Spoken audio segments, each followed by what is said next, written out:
So Epic 7 has quite a large amount of specialty change units in the game. However, I do think that there are some more units that probably need a specialty change because they're so close to being viable or their kits are just super unique. Now, before we actually get into my top 5 list of units that I think should be specialty changed, let's actually talk about my honorable mentions. And the first one is the unit you see on your screen here, Tanor Guard. Now, a lot of people actually want this unit to get a specialty change, but I think he is not a top priority for specialty change, and that is because he's already very, very good.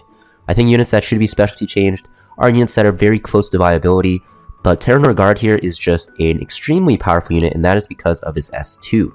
Now, he's very good in PvE because, one, you actually have an increased chance of dual attack, which is very nice because you'll see when he is granted a dual attack or triggered with a dual attack, he'll actually get increased attack and CR push everyone on his team, which is insane.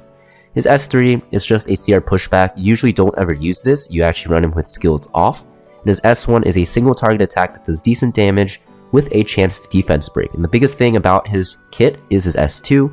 You run him with a full dual attack team such as Adventure Ross, Tamarin, and Kitty Clarissa, and he makes light work of so many bosses and Abyss floors in the game.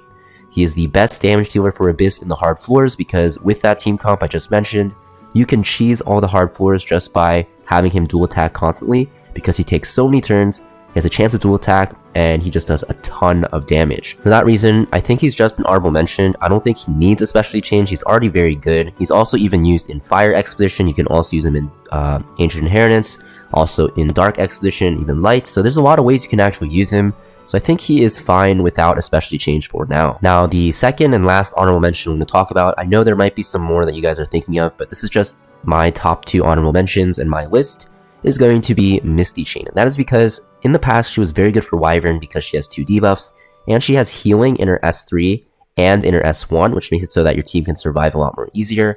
I think she is very good for early game players just at like her kit, because if you look at her kit, right, she has a ton of healing. She has attack down and unhealable, which can be okay, and she just has okay healing for everyone and decent damage. She's kind of like a Blaze Dingo, but worse. I think they should really try to look into a specialty change for her because her S1 is very, very basic. It's just a single target attack that will heal all allies, and her S3 is also pretty useless. Its revive buff is pretty bad. I think for one of the original units in the game, and as the Banshee sister without a specialty change counterpart, right? All the other RGB trio Banshee sisters have a specialty change besides her. She definitely needs one. Now, of course, the Moon Knight versions, Gloomy Rain, and also Requiem Lore don't have one either, and they probably need one too. But I think Misty Chain, because she's the only RGB Banshee sister without one, should definitely get one ASAP, because I think her kit is going to be very good for newer players if you can get her early, which is pretty easy, and if you specialty change her, because a lot of players in the early game really struggle at surviving, and Misty Chain is very good at that because she has built-in healing. So I think they should definitely give her specialty changed for the early game players and newer players to actually survive throughout the early and mid game, and survive with more healing from a damage dealer. Now, starting into the top 5, these are in no particular order. We're starting with Adlay. Now, you guys are probably wondering what he even does, and that's because, yeah, I didn't really know until I actually played against one in RTA for fun, and he seems not bad, and that is because he has this S3, which can dispel 1 buff, and also increase skill cooldowns. It doesn't go to 100% though, which is pretty bad. So if he does get a specialty change, this will actually bump up to 100% most likely with the runes. But the biggest thing is his S2. So he gets CR every time an ally is attacked except for him. And when the caster skill cooldown is, or when an ally dies rather, his caster's skill cooldown is reset. So if Adlay's on the field, he can actually chain his S3, which is super annoying. And it's also annoying because he gets CR pushed constantly. And that's super, super annoying as well because his S1 has a 35% chance to stun. You can even put him on like Abyssal Crown for 50%, but most of the time you won't. And the reason why I think he needs a specialty change is because he has a mechanic that you really want to abuse, right? Adlay really wants his allies to get hit, so against AoE, he's pretty good. But against single target, he can be pretty awful, right? So I think what they should do is actually have him have a built-in counter with his S3. I think maybe having like a chance to counter with his S1 when his S3 is off, or even on cooldown would be very nice. And of course, raising this percent chance to 100% because it's just super power crept, even bumping up the combat readiness. Maybe even giving him like a defense buff or health, regenerating health buff whenever, your allies get hit a certain amount of times. Maybe his S1 gives him lifesteal as well. Then I think he'd be a pretty good unit without being super broken. I think Adlay has a very, very Insane, not insane, but cool skill set, and I think they should definitely look into a specialty change for it. Next up, we have Penelope. Now, Penelope is one of my favorite units in the game, and that is because 1, she looks amazing, and 2, her design is pretty cool. Now, the thing that holds her back the most is her Thief class, because she kind of wants to play in a long fight, and usually 3-star Thieves that want to play in long fights, you can see another one on this list as well, they just die because their base stats are pretty low compared to, you know, other 6-star units, right? If you look at her stats, like her defense and her health are abysmal. She's literally like, I don't know, I would say like 600 health below, you know, 6 stars, right? And defense is like 50 or 60, which is actually a huge deal because those scale with your gear. So yeah, pretty awful stats. And the reason why I really like her is because her S3 is very strong, right? It has inflict resource reduction by 100%. And then you'll also have a chance to decrease attack for 2 turns and stun for 1 turn and give yourself stealth. So she does have pretty good survivability, and she also actually has this barrier and dispel on your team, which is very nice. And her S1 also has stacking attack. However, the thing is, she's a 3-star unit, and you want to build her on so many stats, right? To land your debuffs, you need effectiveness. To actually take turns, you need speed. And because she has no built-in sustain, you kind of want lifesteal as well if you want to use her in longer fights. And you also want damage because she gets stacking attack, right? So it's pretty hard to actually build her in practice, even though in theory she seems so good, because she really needs a lot of stats. I think the best way to do this is actually probably give her lifesteal built into her S1, or even like a self-heal on her S2 like Violet, or even give her like increased effectiveness as a buff when she uses her S2. That way you could start your battle with your S2, get an extra turn, get that increased effectiveness buff, and then have an easier chance to land your S3 without, you know, putting too many stats into effectiveness to land that stun and that decreased attack. But, you know, there's a lot of ways you can actually make her better, and specialty changes give you a lot of capabilities with the runes. So I definitely think she has a lot of potential. She would have been very good in this meta, or she would be very good in this meta if she got a little bit of a buff, because resource reduction right now is pretty strong because we have Lineart Sirmia, Lone Crescent Bellona, Navy Captain Landy, Abyss Euphine. The list goes on and on. A lot of the top damage dealers use resources, so I think she'd be definitely a very good unit to get a specialty change. And then next on this list is going to be Mira. So similar to Penelope, she's a thief, and she works kind of the same way, but not really, in the fact that she wants to be in longer battles because of her evasion. And the thing is, she is very squishy, similar to how Penelope is, but, you know, even more squishy. You'll see she gets, what, 1k less health, which is insanely low. And because of that, she kind of just dies to like AoE damage and just residual damage. So very, very hard to use her, because even though she has evasion, even if you miss on her, she's still taking a decent chunk of damage because of her base stats. And the worst part about her is, yes, her S3 hits very hard, and yes, her S1 also hits very hard, but she has no built-in sustain. And you want to actually put her on speed set because you want her to be super fast, because her damage will scale with speed. And she's kind of an opener with her S3 to silence, and you're going to see her base speed is pretty high as well. So you can't really afford to go lifesteal on her, but that's like the biggest thing that she needs. I think she doesn't need to be tankier, right? Because you want her to be like a fast assassin. But, you know, maybe giving her, you know, like some built-in lifesteal on her S1, or even giving her like a stealth on her S3 for 1 turn if you like kill an enemy. I think that'd be very, very nice, because right now it's very underwhelming to play her.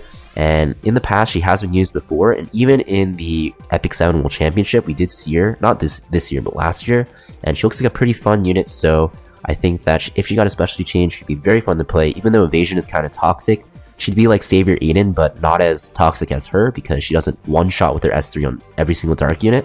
So I think she'll be way more fun and just way more balanced. Because right now she's just a way worse Savior Eden. Next unit on this list that I want to see specialty changed is Tanor Royal Guard. Now this unit is actually not that bad, because in Guild Wars you use him as a earth bait, and he's very strong because he reflects damage taken from crits, and you just put him on full health and defense, and earth units will kind of just kill themselves into him. And he also has an AoE dispel that will also give him some health back. It's not that good though, and his S1 is a provoke, which is a very low chance. And I think because he's very niche, if you give him a specialty change, he would be like actually decent. And I think the best way to do this would definitely be like giving him a provoke on his S3, or even buffing the chance on his S1, because right now how it works, you know, his provoke is pretty useless because it's such a low chance. And because of that, you can only really use him in AI battles like Guild Wars, and yeah, pretty much only Guild Wars offense. So I think if they gave him like an AoE provoke, it would be very nice. Even though it's not 100%, maybe like 60%, 50%, similar to like Senya, but at a lower chance, obviously. If they do that, he would actually kind of be like Senya, right? Senya actually reflects damage from non-crits. Tanor Royal Guard would reflect damage from crits. So it'd be a very nice balance into having another knight option that can do what Senya does without, you know, being Senya. And I think that would be pretty cool because his kit looks pretty fun. Like, the reflecting damage is actually super fun to play with. And if you guys actually use him, you would know that, you know, if he got a slight buff with his like provoke chances and stuff like that, I think he'd be very strong. Maybe even like a defense buff if he gets crit a certain amount of times, or like healing, right? I really love defense buffs, if you couldn't tell. So I think this unit definitely should get a specialty change because, you know, unlike Tanor Guard, he's not that widely used. And, you know, there's a lot of good Ice Knights, but there's not a lot that can actually do what he does with reflecting damage. Now, the last unit on this list that I kind of want to see specialty change, like ASAP, is this man, Hurado. Now, Hurado was a meme for the longest time, and that was like when the game first came out, because he was like a poor man's Basar, when Basar was like the most broken unit in the game. That's because he has a similar, you know, skill set where he has this AoE strip and CR pushback, albeit he doesn't have unbuffable. And, you know, that's pretty much why they kind of called him Basar. That's kind of what Basar did, just did turn 1 and you win. And yeah, Hurado, even with this S3, he's pretty underwhelming because Basar had that ignore effect resist, Hurado doesn't. And just missing that unbuffable is a huge deal as well. So I definitely think that he should get a debuff on his S3, whether it be unbuffable, defense break, attack down, or maybe even 2 random debuffs, giving some RNG factor. That'd be pretty cool. And even if they, you know, change his S2 a little bit to actually increase the CR by 20% when the enemy uses a non-attack skill, maybe make it a little bit higher. But, you know, reducing the amount of healing the enemy receives is actually pretty nice right now because you have like Abyssal Euphine, maybe Captain Landy, and a lot of healers. But I think the biggest thing they can do is probably change his S3 up to actually, you know, inflict more debuffs. Maybe have his S1 inflict silence with another random debuff, make him a full debuff unit with some RNG. I think that'd make him pretty fun. But I think Hurado, I've actually used him before as my cleave opener when I first started. He's actually not bad.